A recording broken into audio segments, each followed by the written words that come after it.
Boy, I can't believe that I've got to finish this out today. What a morning, right? When I woke up this morning, though, the Lord reminded me of a story, a time in my life. It was about 7 or 8 years ago. I was nearing the age of 60. And I got up that particular morning and I began to have a pity party. I was crying before the Lord and said, Lord, I am so sorry. I am so sorry, Father, that I wasted all my good years. I cried most of the day. And then that night, I remembered that our church had a worship service. I looked at my husband and I said, do you want to go with me? He said, no, I think you need to go by yourself. So I went, I walked in, I was about 5 minutes late. I looked for the place that I could be by myself. And there was an area in the church that there was nobody there, so I went there. I wanted to be alone with the Lord. I just wanted to worship Him. The tears began to fall again for that day. And all of a sudden, a young girl by the name of Rocky came and knelt in front of me.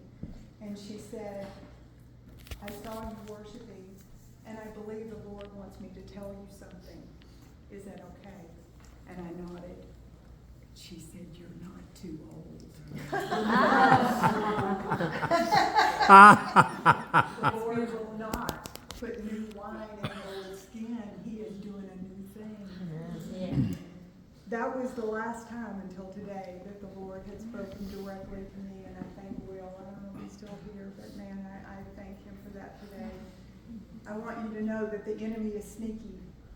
We are at that time that he is working in all of our lives to cause a lot of distractions, to keep us from our game. I thought I was too old. I'm not too old. You're not too old. I'm telling somebody here today, you're not too old. Amen. This weekend, when I was called to speak in 2 Texas women prisons, and I stood before in the day. I spoke 3 times. First time I'd ever done that. Spoke 3 times in one day. I stood on concrete in the Texas hot sun, speaking to 3 different groups of Texas women. These were women. There was one group called the G4s. They were murderers. They were, they had a bad past. They were there for tough reasons. And they sat there, and their arms crossed, and they were just anger on their face as I shared my testimony of what God had done in my life. When I left there that day, I got in the car, and I'm going to tell you, I was hungry. I had not eaten all day.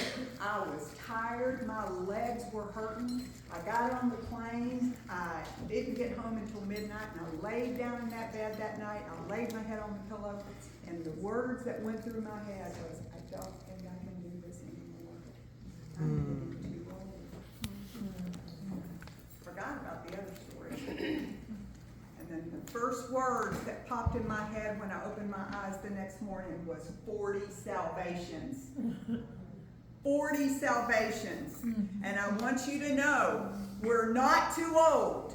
They played the song this morning. With every breath that's in me, I will declare of the goodness of God. So as long as we have breath, we are to declare of His goodness.